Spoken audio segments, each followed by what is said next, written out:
Reading for Wildlife. Written and illustrated by Zella, a project by Zella and friends. An elephant for breakfast.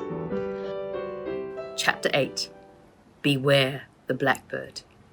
Father looked at Uncle Crispin. "I suppose eating the chocolate can't hurt," said Father.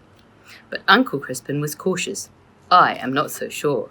It is now part of the evidence against whoever is transporting this ivory. I think we need to proceed carefully.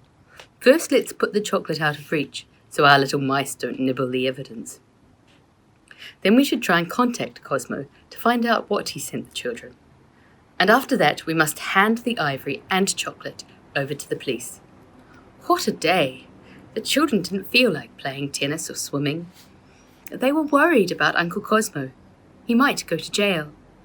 They all felt certain that he was not the sort of person who would take part in slaughtering elephants and exporting ivory. But how had he become involved in such a business? The label on the package was clearly addressed to the children, and all the details were correct.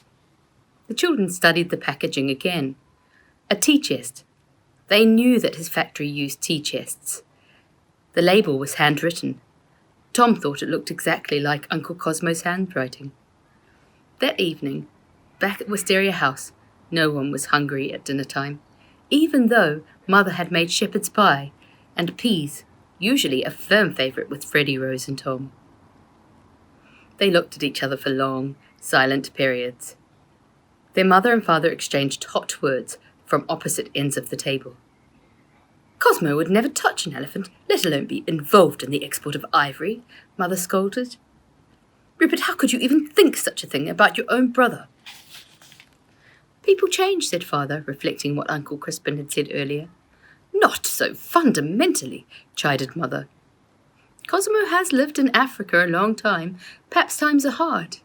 "He has taken the easy option," suggested Father. "Don't be ridiculous," said Mother. "It's just a possibility suggested by Crispin." Father was now defensive. "None of us is perfect. Perhaps his principles have slipped." Mother replied, "No, you must not even think such negative things. It's Cosmo. I refuse to believe it. We must take the ivory to the police and let them deal with it. Cosmo would never be involved in cruelty to animals." A heavy silence hung over the table. Tom asked, "Have you spoken to Uncle Cosmo yet?" "No. His secretary said he was away for a few days. She could not even tell me where he was. She sounded—" Father pressed his lips together. "What?" asked Freddie. She sounded a little— I can't be sure, but she sounded frightened. She also said something slightly odd that didn't make sense." Father was momentarily lost in thought. What? The children implored him. She seemed to whisper something. It was strange. It sounded like, "Beware the Blackbird." Her voice wavered, and then the phone line was cut off, replied Father. "Okay, your father and I need to speak to Uncle Crispin and Aunt Lily about this. We want to be sure we make the right decision. Tom, it's your turn to do the dishes. We'll be back soon," said Mother. And with that, their parents left to walk down the street to the pink house at 1 Paradise Road. Freddie, Rose and Tom cleared the table and Tom did the dishes. It was beginning to get dark outside and rain rolled down the window pane like quiet tears. Rose said, I feel very worried about Uncle Cosmo. Where do you suppose he could be?" Just then, the kitchen door rattled. A pause. There was another sound. A short, urgent knock. The children went together to the kitchen door, which faced the back garden, and peered through the glass.